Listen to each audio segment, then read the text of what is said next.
Okay. Hey. I was afraid they'd say I was a bad minister if I said I wouldn't carry that crap up on the stage. This next guy. He's a good friend. He's a good churchgoer. He's from Norwalk, originally. Now he lives up in Brantford. He lives up in Brantford. And he spends about 5 nights a week back here in Norwalk. Let's welcome our friend Gabe Casubolo.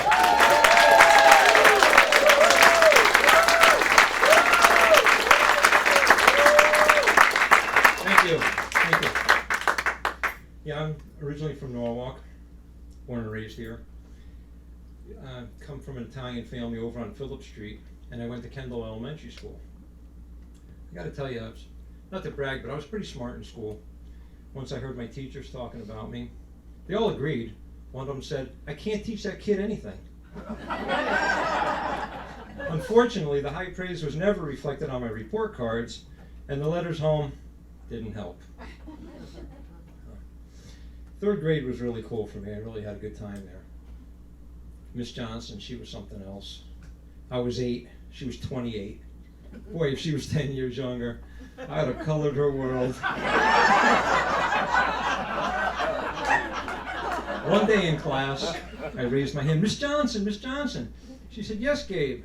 I said, "I have to pee." She said, "Okay, go ahead, but the correct word is urinate." So a couple days later, I came to class. Miss Johnson, Miss Johnson. "Yes, Gabe, I have to pee."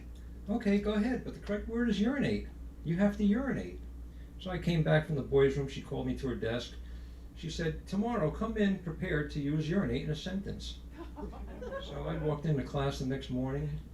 She said, "Are you prepared?" I said, "I am." I put my books down on the desk. I walked up to her, up to the front of the desk. I looked Miss Johnson square in the eyes. I said, "Miss Johnson, you're an 8, but if you had bigger boobs, you'd be a 10.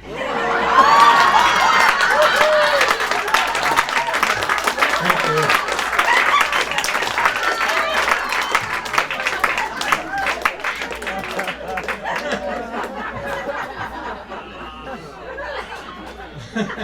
Thank you.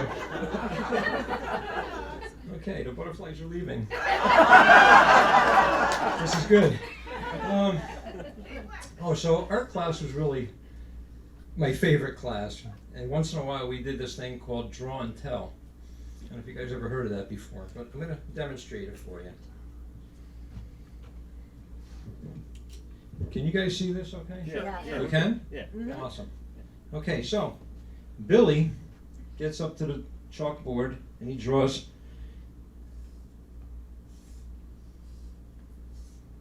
a window.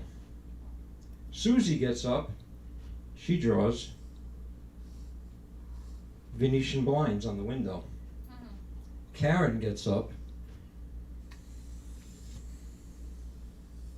she draws a light bulb. Mikey, he gets up there and he draws filaments on the light bulb. Pretty smart kid. I get up.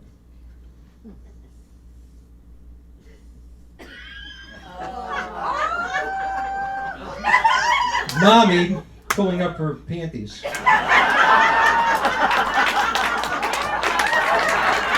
Thank you.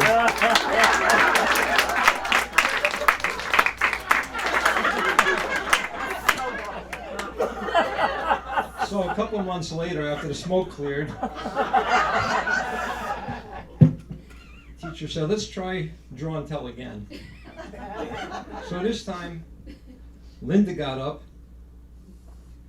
She drew a triangle. Mike gets up. He draws a tunnel going through a mountain.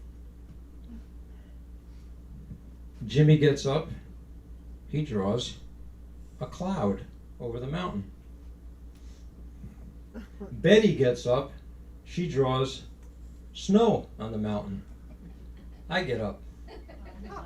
I draw Daddy reaching over for the soap.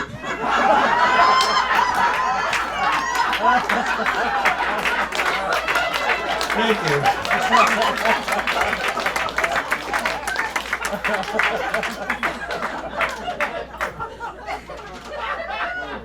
Needless to say, they did away with draw and tell. So, you heard me say before that I'm Italian. You know,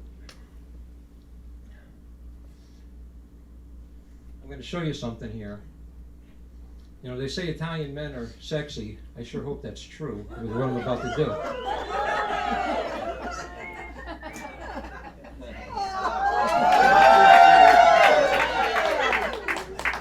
Thank you.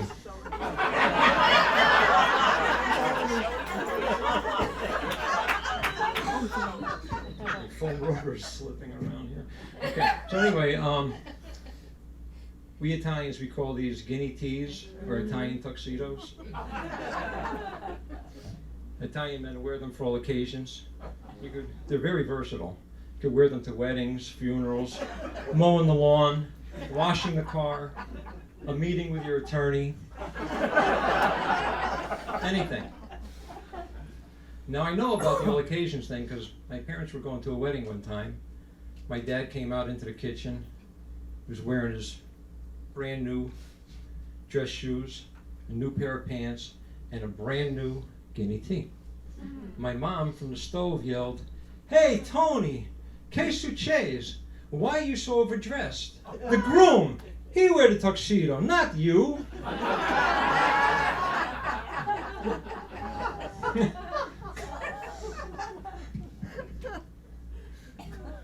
So, a common sight around our home was all of us sitting around the table wearing our undershirts. And I have to tell you, it was a pretty hairy scene, if you know what I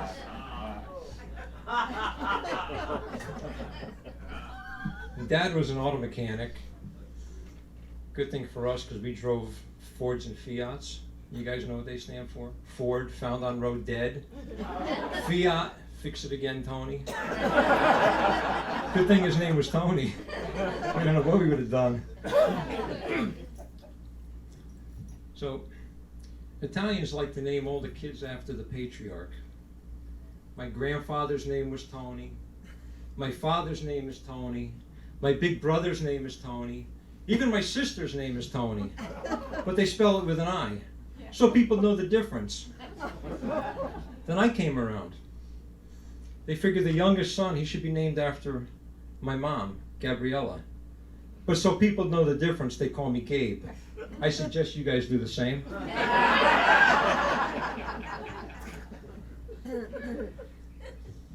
Then came puberty. What a mess that was. You know, I heard that girls love the guy that could French kiss. So I practiced day and night with my pillow. All I got was a mouthful of feathers. Anyway, that was not easy to do, I gotta tell you.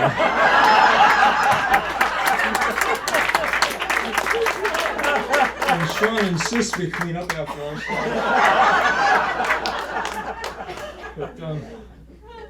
show. So, wet dreams. They kept coming and coming. My mom said if I kept this up, I'd be washing my own sheets. You know, the first time I had sex, I was scared to death. I was all alone.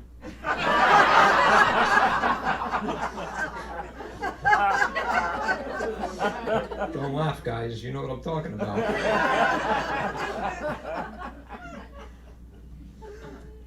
One day I was on a date with myself in the bathroom. I was just finishing up, cleaning up after myself. I heard a noise down the hall. I took the face cloth, I put it back on the rack. I totally forgot about it.